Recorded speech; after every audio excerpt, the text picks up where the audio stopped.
Thank you for joining us for Tech-sploration, Integrated Technology Projects for K-5. I'm Kayla Dellinger, the Technology Coordinator at the Franciscan School in Raleigh, North Carolina. And I'm Stephanie Horgan, the Assistant Principal at All Saints Catholic School in Manassas, Virginia.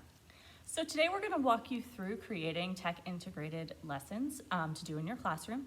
And we're going to go from the beginning planning stages all the way through activities and through to presentations. So when you're creating a tech-integrated lesson plan, you actually need to start with the end goal in mind. What do you want your students to get out of this lesson? What content do you need to cover? What standards are you going to touch on? Absolutely. I think it's really important not only for you as a teacher planning this way and knowing where you want to end up with your final creations, but for the students as well. For when you introduce a project to them, they need to know where they're going, where they're headed, and having that end goal in mind can help them use their small building steps to get to the big picture. But especially in planning, it's a lot easier to start with your end goal to make sure you have all your topics covered, and then work towards those like a funnel, more finite details. And it's important to understand that you don't just use tech because you think you need to. It doesn't fit into into every lesson plan. It does fit into some. It doesn't fit into every lesson plan. And just because it's there, it's in your classroom or it's in your media center, doesn't mean that you have to force it in. So I think it's important to understand that you don't need to just use the tech because you think you need to. Just because it's there doesn't mean you have to use it. It's important to make sure that your technology is fitting the lesson. You're not making a lesson to fit the technology. Okay. You also need to think about what resources you have accessible. So do you have a 3D printer? Awesome, go print some things, right? We don't have one here, but we do have access to apps on our iPads or our Chromebooks to allow us to do some animation or some 3D building in there. Absolutely. I think what we've found over the years is that many of the different schools that we've worked with have a variety of technology. And we've seen a lot of really creative teachers who have used that technology, even little to no technology, to create some really stunning products from the students. And so it's really important to know what do you have available to you and make the most out of whatever it is. Even if you only have access to the G Suite of products, that's okay.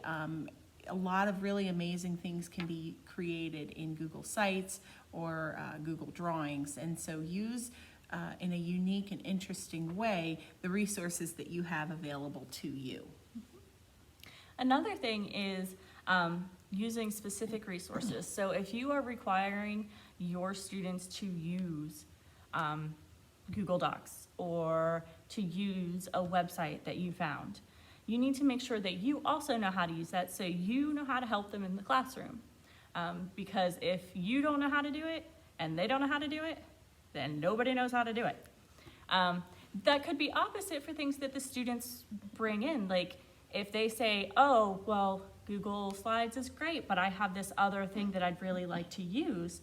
If they know how to use it and that's something that they're comfortable with, absolutely let them do that. And let them be the expert in the classroom, and you as the teacher can become the observer and allow them to be the creator and show you how to use various products. Yeah. So in these tech integrated lessons, you'll see that there's 3 different ways that tech is actually being used. Observing is when students are kind of just watching videos or listening to people. Teachers are demonstrating, but the students don't really have a lot of interaction in it. The next step is interaction, which is like playing a game, doing virtual field trips, filling in things in a template that you have made, or creating or completing an assignment that you have created as well. Where we really want to get to is the 3rd step, which is where students are creating things. This is where they're using the resources to make something that is original to them. It's not just filling in the blanks, it's not just dragging and dropping things. They are actually creating something new. And that's where things are really engaging and they're excited about it, and that's where the learning really happens. Absolutely. So who is using the tech in the classroom? Well, in that observe and sometimes in the interact, it's really the teacher using the tech. The kids aren't using it, or they're using it in things that you have done for them to start with. So we want to move from having the teachers using the tech to really having the students being the one creating things. So the end goal really is for students to create. Student choice is of the utmost importance for engagement in student learning to take place, especially now in 21st century learners. We see students who are born understanding technology. It's amazing. I watch my 1-year-old nephew who can take his mom's phone or an iPad from one of his brother or sisters and immediately know how to click and open an app. It's unbelievable to watch how students are just born knowing these things these days. It's such an integral part of who they are. And so it's very important that we as teachers know and understand that, so that when we receive students who are 5 years old all the way up until 18 years old, we understand that this is an integral part of who they are, and we can't expect them to leave that at the classroom door. They bring that knowledge with them when they enter into our classrooms. And so such an important part of integrating technology into your classroom is knowing that you don't have to have all of the answers. You are allowing students to also be teachers to you as well. And when we bring in student choice, we allow for the end product to be something unique, something different, and maybe not something that we had initially expected. I want to revert back to when we talked about knowing and understanding the end unit. You want to know by the end unit, not necessarily the product that a student is going to give you, because I don't think we need 30 matching products. What we want to do is we want to encourage students to make sure that we're covering all parts of the curriculum and make sure that we're integrating technology, but allowing for that student creativity.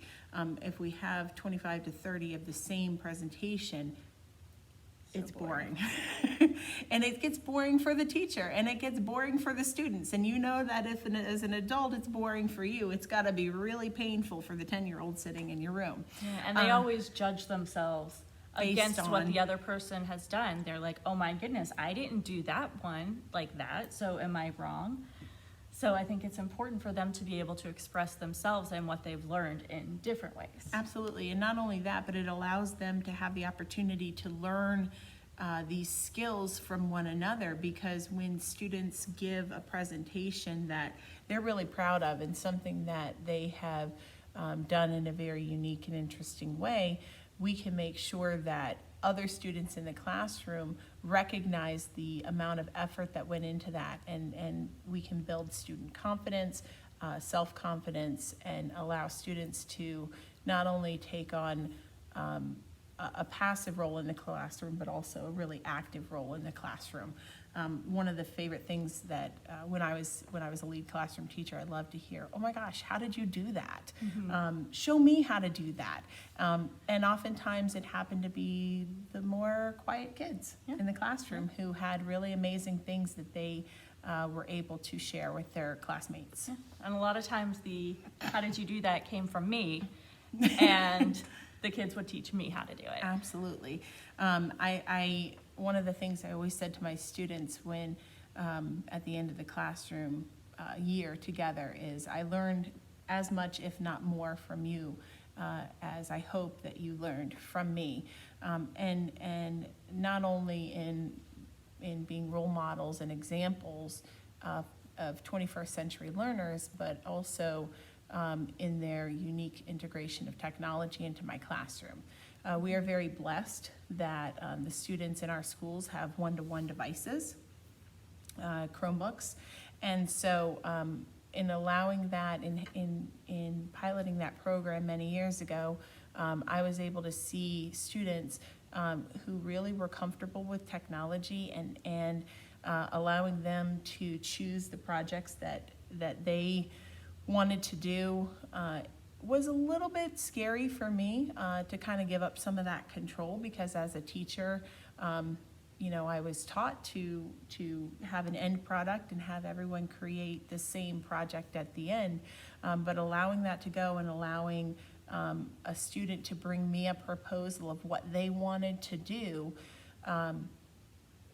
really allowed me to let go of some of that control and allowed the learning in my room to take a new turn.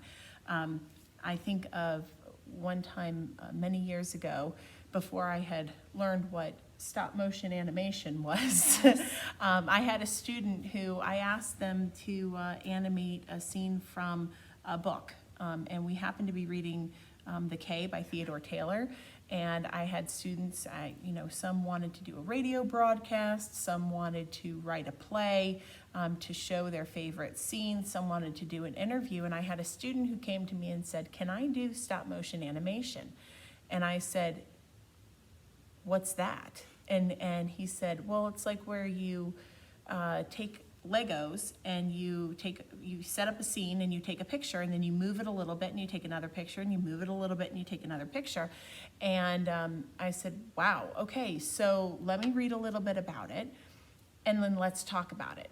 And so he and I sat together and we actually wrote the rubric together of what I expected his project to look like. So one of the things I might have said was that I expected for his scene to be 20 seconds, his final animation to be 20 seconds, which is approximately 125 pictures. So he needed to have at least 125 pictures in his stop motion animation and at least a 20-second video. What he produced for me was a 45-second video, and he was able to take close upwards of 350 pictures to create a scene from The K by Theodore Taylor. And it was above and beyond anything that I would have ever come up with, but for him, it literally made the scene come alive. And he was able to bring me something that the next year, I then brought him back into my classroom to teach my students what stop motion animation was. And he became a teacher and an educator in that moment because he was the expert on that topic. And so if I had said no right away, I never would have learned what stop motion animation was. If I had said you have to only stick to the 5 choices that I gave you on the paper, I never would have learned. And he might have done a great job on any other project, but for this one, it made it come alive. And not only that, but he came back the next year and was able to teach my students about this, and it became another topic on my choice sheet of what students can choose from. So here we are going to provide you with a couple of sample products, sample projects, and ways that students not only observe, but then how they interact and how you can, kick it up again and kick it up a notch to have students create projects. So what you'll notice on the slides, there is one full-out project for each grade in kindergarten through 5th grade. And it has where on the project the students are going to observe, where they're going to interact, and where they're going to create. And in each one, there is an icon in the top right corner that says click. When you do that, it takes you to the actual lesson plan that we've created for you. So we're going to go through a couple of them. We're not going to go through all 6. But they are going to be there for you. I think we'll start. Do you want to start with first, and you can chat about first? Yeah, so this was a project that was taken from the amazing 1st grade teacher of my own students, my own children, from 1st grade, where they had to research an American hero. And you can start this by introducing what is an American hero to your class. 1st graders don't have an innate knowledge of what an American hero is, so I think it's important to talk about what is a hero, what makes a hero, what is an American, and what makes an American. And so there are a lot of opportunities for viewing videos, biographical videos on BrainPop. There's a lot of other resources. I'm sure YouTube, Preview Them First, has a lot of really great resources as well. And that's how the students are the observer. They're listening, they're learning, they're taking that knowledge in, they're soaking it up. Now we want to look at how do our children go from being observers to interacting. And they're going to interact with that information by doing their research. They can use World Book Online. That is a great resource that a lot of schools have access to. There are online encyclopedias that are not paid subscriptions, but a lot of schools have World Book Online, and it's a great opportunity for students to go in there and research an American hero. You can start with providing your students a list of American heroes that they can choose from.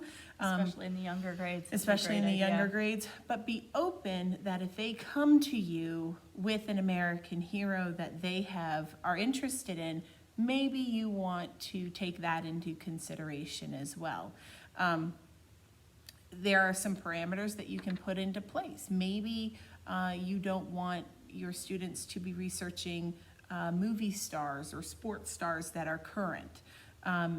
Maybe, they want to throw it back to past. If they're, you can encourage them, if they're they want to research a current baseball player, maybe say, well, let's take it back to when integration was going on and look at some of the baseball stars who were the first ones to integrate the baseball leagues and look at those American heroes rather than the current ones going on.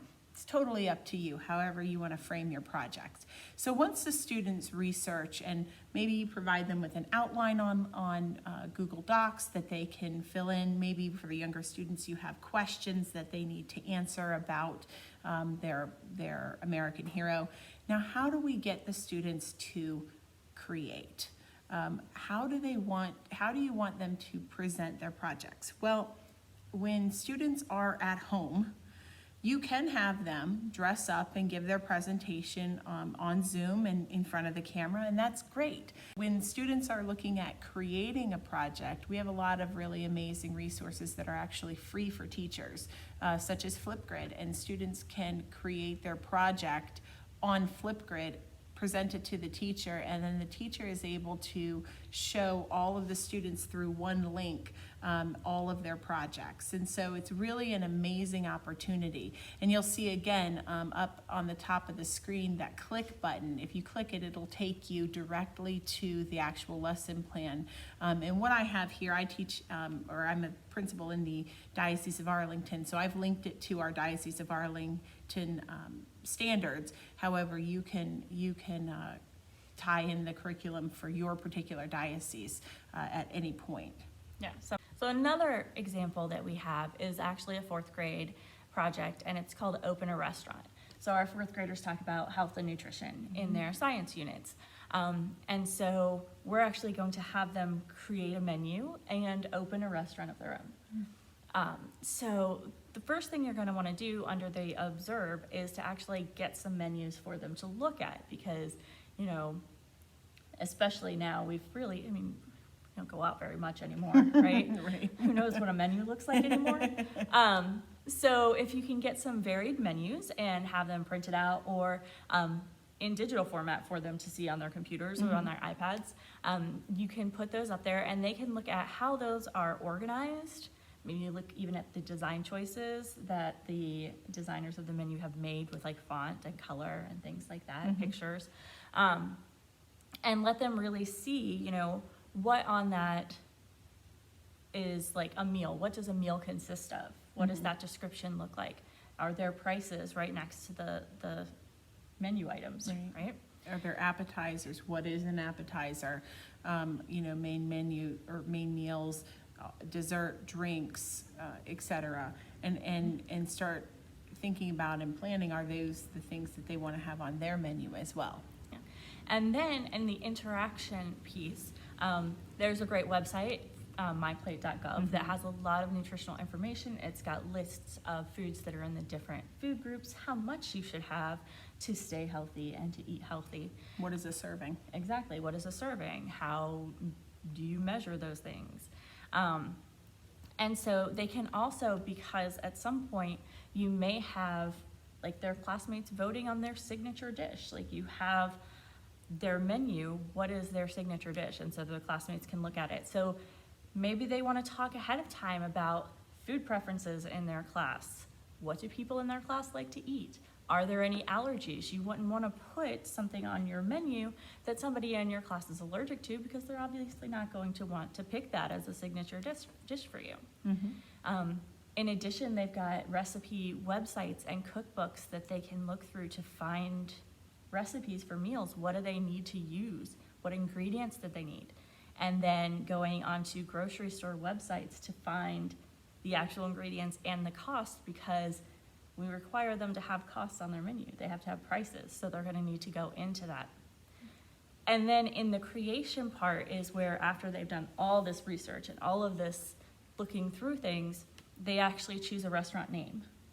And you want to try to make sure it's not one that's already out there, and create a logo. So they've got some design going on in there. And then they're going to put in their recipes, however they've formatted their menus, and then create that physical menu for other people to see. And then there are also like some challenge and some STEM related things. So if you really want to challenge them, give them a budget, and they can't go over that budget for their ingredients. And that would be really kind of fun. And STEM wise, you can actually have them build their restaurant. That'd be kind of cool. That would be really neat. And I think for when we talk about, again, that end unit, that end product, we don't want you to tell the students this is exactly how your menu has to look. But when you think about, as a teacher, what are you grading them on? What's the purpose? What's the curriculum tie-in? Creating a menu is not going to be a curriculum point, but being able to give an accurate description with adjectives, that's going to be a piece of your ELA curriculum.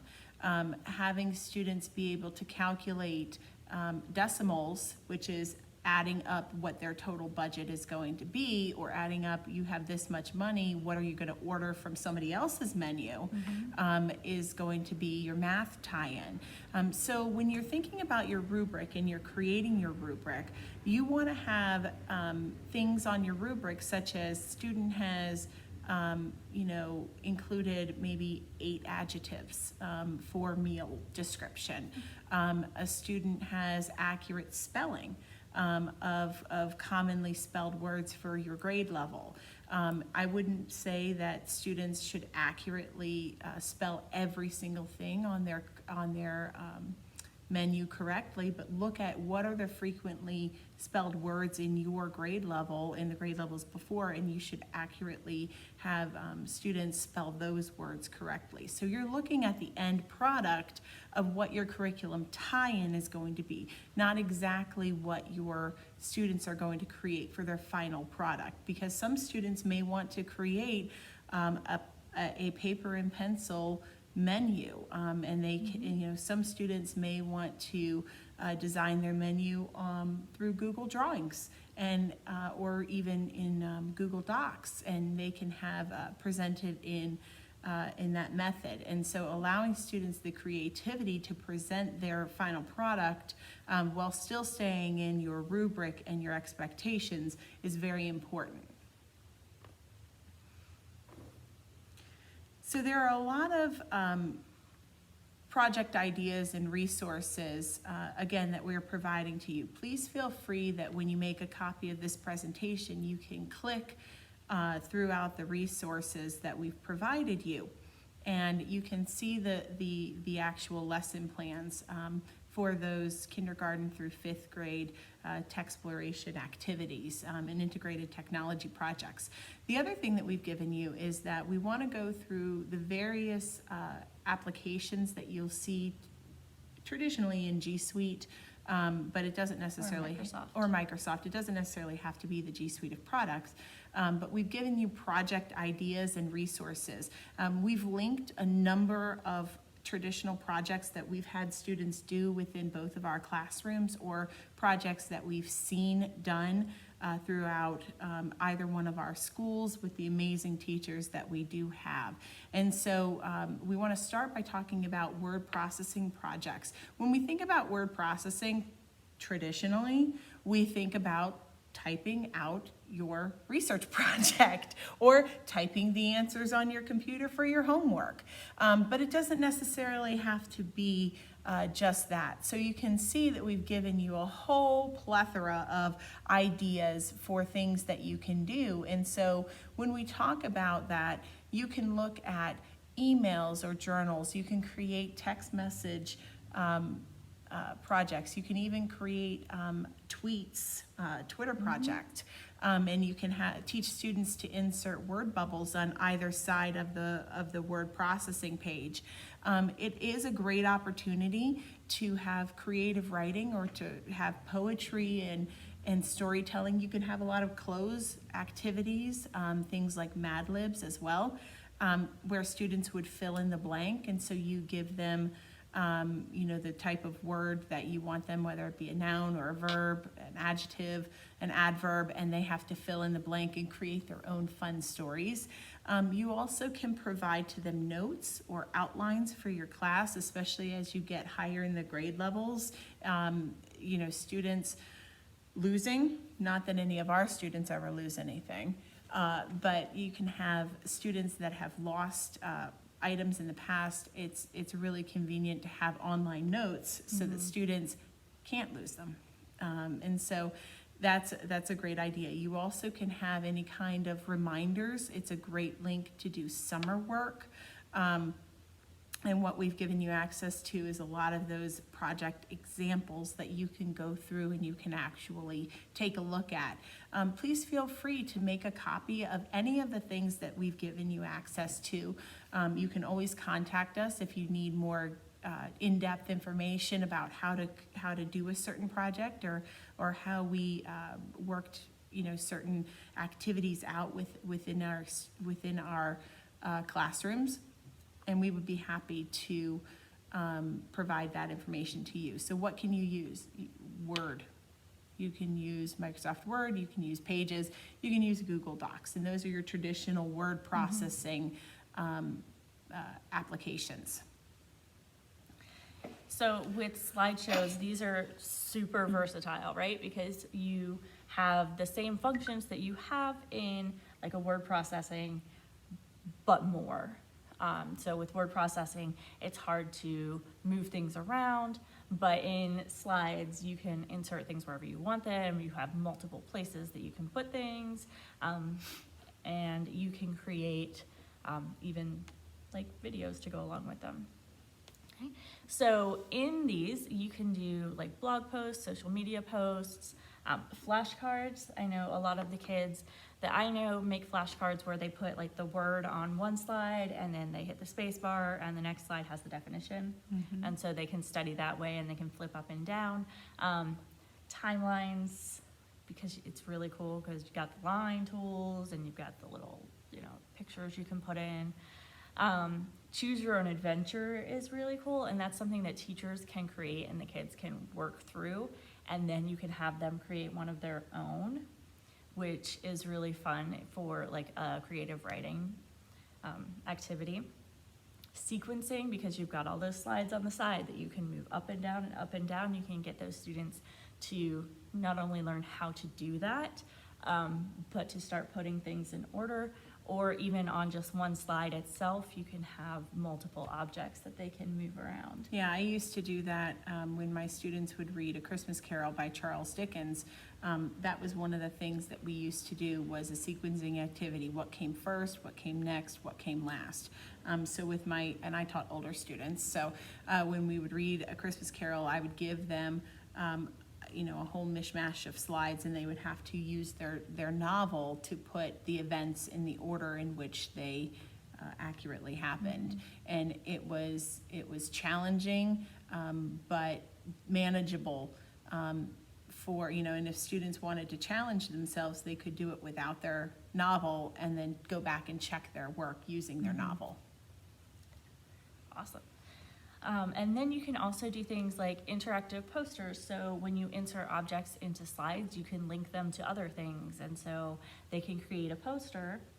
And one of the things I think that we did with one grade a while ago was like a wanted poster. So they had to, like, it was a character from history, and they, did the little wanted thing. And then they could also put in shapes or objects, and you could click and learn about those people and maybe why they were wanted. Absolutely. And so you'll see that we've given you a lot of ideas here, but anything that is underlined is actually a clickable link, and you can click and explore those in depth a little bit more. And we've given you a lot of project examples for how they look. And in some of cases, we've actually given you access to an entire file. So if a project has multiple pieces to it, we've actually given you the entire file. And we just ask that you make a copy of it instead of editing the original document that's in there. So just They're all view only. They're all view only, because she's good. And so we want to encourage you to make a copy and make this your own and change them. And if you have any other ideas, feel free to let us know, and we'll add your projects in here so that it can be viewed by many other people as well. Awesome. When we look at what tools can you use for slideshows, there's a lot. We have Google Slides, and of course we have the traditional PowerPoint. We also have Keynote. And then also, if you're not familiar with Slides Go, those are a whole bunch of teacher-created templates that are free to use. Like the one we're using today. Yes. So we have credit given to Slides Go, of course, but these are free templates for both Microsoft products as well as Google products that can be downloaded and used, and they're really interesting if you want to zhuzh up or zazz up a presentation. It doesn't have to be the traditional, solid colors with, lines through it. And it really can jazz up, make a presentation fun. I love to use sparkles in my presentations, and so it's really great. There's a lot of sparkly presentations in it. So when we talk about spreadsheets, you think spreadsheets and you think boring. What can we use spreadsheets for? How can we get excited? I think you're the only person I know that gets excited about spreadsheets. But it's really fun. We've come up with a lot of activities for students to be able to use sheets in order to create various projects. Yeah, not necessarily budgets and calculations. Or science fair projects. Doesn't have to, it's great for Could be, that. absolutely. But it doesn't have to be limited to that. One of the favorite things that I have seen is pixel art, and giving students directions and having them learn how to fill in certain cell blocks to create a picture. And that is, a really fun activity. But if you have students who come into you knowing how to do that, challenge them to then create and reverse the project. Have them create their own picture and work backwards, telling their classmates what color to fill in which blocks.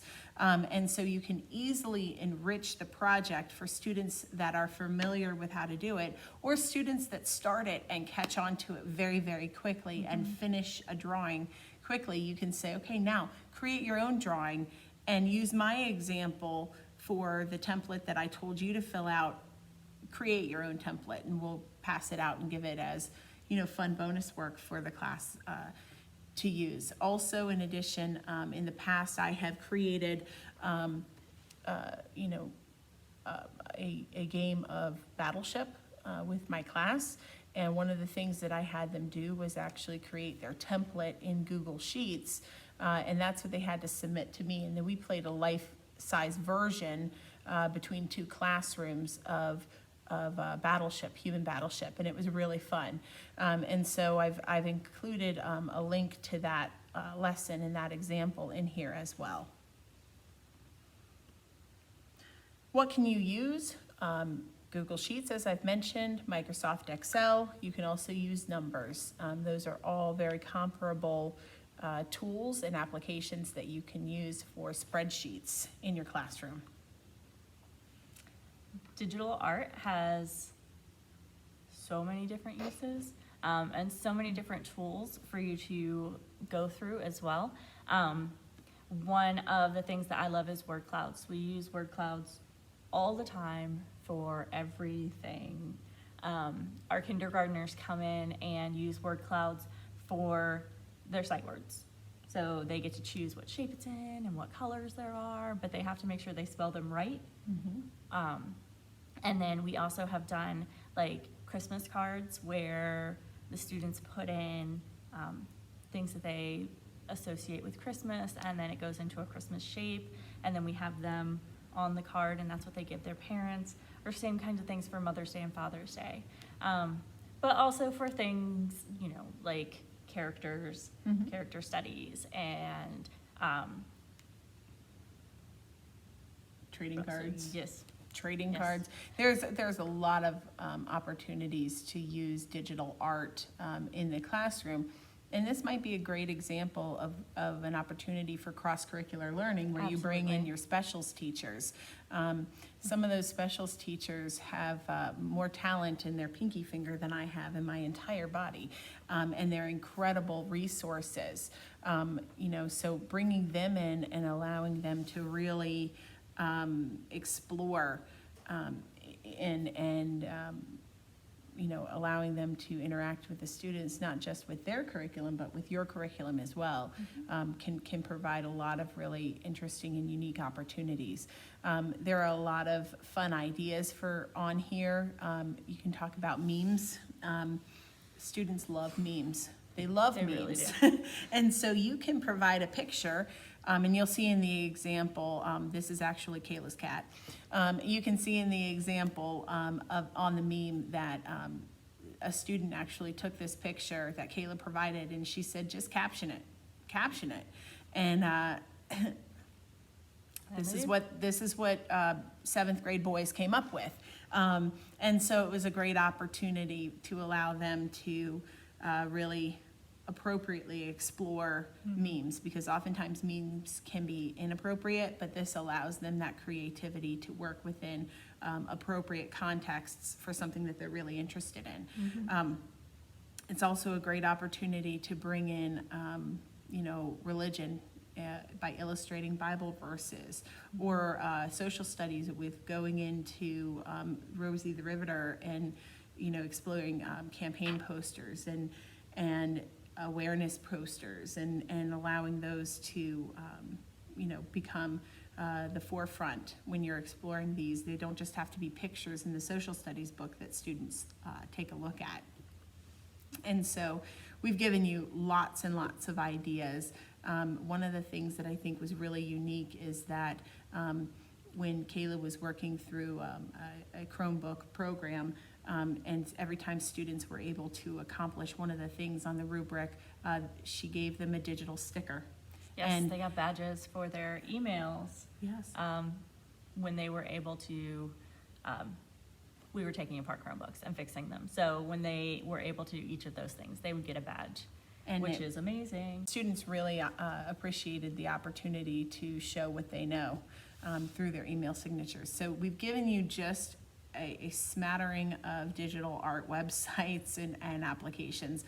You might be familiar with traditional ones like Canva and Google Drawings, and whiteboard and word art that you would find in a word processing document. But something like Drawing Desk and voxels you might not be as familiar with, and we would really encourage you to take the opportunity to explore those and to really take a look at them in depth, because they provide a lot of really fun things. When we talk about photo, video, and audio editing, this allows students to really delve deep into that creation mode. And we've given you a lot of examples here. you can see that obviously we're using a green screen for our presentation today. It's something that the students here at the Franciscan School are very familiar with, and love to use it to show their understanding of concepts. Also, in addition to that, you can also create, you can overlay student images that they have actually physically drawn and use them, their voices, to overlay an explanation, as we've done with Stations of the Cross. There is a lot of slow motion videos that you can do, or time-lapse videos. Students can create vlogs. We have students at All Saints in Manassas that use video online to explain what they have learned, especially in math. I love that our 5th grade teacher, she's unbelievable, and she really uses the opportunity to allow students to go online to explain what they have learned in math, using their own words. So they have to show her their math homework. Not only that, they have to explain what they've learned and how they got to those answers. And so it takes the surface level math down a whole nother level. And there are like tons of things that you can use. I know with our green screen, we use the Do Ink app, but there are also other green screen apps and programs out there. We do Screencastify, ChatterKid, PicCollage, even down to just taking a picture on an iPad and having them draw on it in the markup in the photo app. So lots of cool things that you can do with photo and video. I have talked a little bit about stop motion animation already, and so I just want to show you what, there are some samples. Again, when I talk about story retelling, you can see that I've linked the story retelling right there on the slides to that actual sample version of the student created scene from the key. And you know, there are so many options for allowing students to show what they know through step-by-step process, and then running them together in stop motion animation. So stop motion animation can really be really effective with students who are needing to slow themselves down and show a step-by-step process. And some students really have a hard time with that, and stop motion animation can really allow them to effectively slow themselves down because they have to take it step by step. I've mentioned that you can use many different resources for stop motion animation. iMotion is a great one. Stop Motion Studio, anything through Google Slides, you can link together and put it through a timer, and just, you know, take that timer to 1 second between slides and have it automatically play, and that will lapse the video. In addition, there's Lapse It, there's Clay Frames, and there's the green screen app as well. And so please take these resources that we're providing you and really explore them and play with them and create something yourself. It might be a unique way to explain topics to students as well. And then we have robotics and coding. And even if your school doesn't have robots, there are a lot of online applications and apps on the iPads, if you have iPads, and even offline coding activities that you can do, which is really just paper and like little figurines or like even other pieces of paper. So there are offline activities that I have linked on there that we've done with my students. You can also do an hour of code. We do hour of code every year, and they love it because it's familiar characters to them, and they get to tell them to do different things to achieve a goal. There are also things on here for binary code. I know it's not something that we all wake up in the morning about. And get excited about. Maybe it's just me. But we do have some binary code messages that they can decode, and I have a link to actually binary wreath ornaments that I did with an after-school STEM class, and it's actually their name in binary. So that's, or their initials. I think it's initials because they're small. But those were kind of fun to do, and so you can pull those in even if you don't have robots or big fancy Equipment. Yeah. We do not. No. We do have robots. So things like Dash and Dot, that's what we have, and Blockly, Wonder Workshop, Scratch, and Scratch Junior are amazing for students to be able to play with. And then you can always do those low-tech offline options as well. Wonderful. AR, VR, wow. For real. It is such a unique thing that I'm just starting to delve into. Kayla has been doing it a little bit longer than I had, but augmented reality and virtual reality are so much fun for the students. And Google actually has a whole lot of free apps that you can use with augmented reality and virtual reality. Our favorite one is traditionally virtual field trips. This year, Absolutely. this past year during the pandemic, at the close of the school year, this past year, our teachers each created their own virtual field trip for their students as a conclusion to the end of the year, because we weren't able to be together and see each other because we were 100% virtual during May and June of last year. And so our teachers worked really hard at grade levels to create different virtual field trips for the students, and it was really appreciated and really a lot of fun as well. I think my favorite thing is Google Expeditions. Absolutely. Google Expeditions is amazing, and they have so many different expeditions that you can go on for different subject areas. Mm-hmm. Yeah, and it's not just science. It's Yeah. not just social studies. They have all kinds of trips that you can go to. And really, Thousands of them. yes, and one of the favorites that we were able to see was the Vatican, and we took an inside trip to the Vatican, and students were amazed at the art and the beauty that is the Vatican and Vatican City. And the Vatican has put that together and actually has, if you go to their website, Vatican website, they have that virtual field trip available for students and teachers to take a trip and to look. And so if you want to see where Pope Francis lives, take a trip to the Vatican. So Kayla mentioned Google Expeditions. I mentioned Google Search and Google Earth as well. And then there's WWF Free Rivers and Quiver as well. Yeah, and Quiver is one where they color, and then their creations come to life when they scan it with the app. So It's fun. amazing. So fun. All right, with website creation, there are different different apps that they can use to create websites. We use Google Sites, we've done Weebly and Wix. And so they can use those to do blogs for themselves. You can do classroom blogs, you can do digital portfolios where they put all of the work that they want to showcase onto their own site.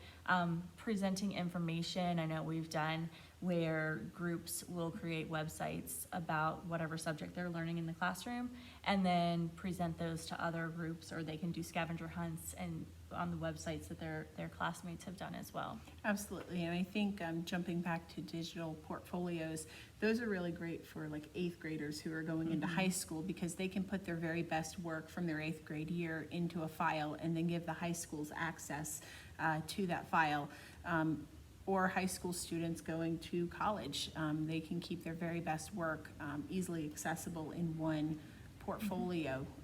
We used to create big binders, and I remember for my first job as a teacher, I took my big, huge binder with all my work samples from college into it and really showed the principal I could be a great teacher, and here's all the examples. So it would be great to just be able to share a file with them and let them have access to it. And so that takes us into, again, our close for our presentation today. And so, again, I'm Stephanie Horgan. I'm the assistant principal at All Saints Catholic School in Manassas, Virginia. Here is my, my email. Kayla is right beside me. We are always happy to answer any questions that you have. Please keep in mind that we have thrown 100 ideas at you today. And this is not something that we would expect for you to do everything all in one year, but take one thing and try it. Step out of your comfort zone. And if you don't even know where to begin, let us know. We will be happy to help you. We can create short screencasts and send it to you for how to do something. and let us know. We are excited about the opportunity to see what your students come up with, what you come up with, and really how you integrate Tech-sploration into your classroom. Thank you.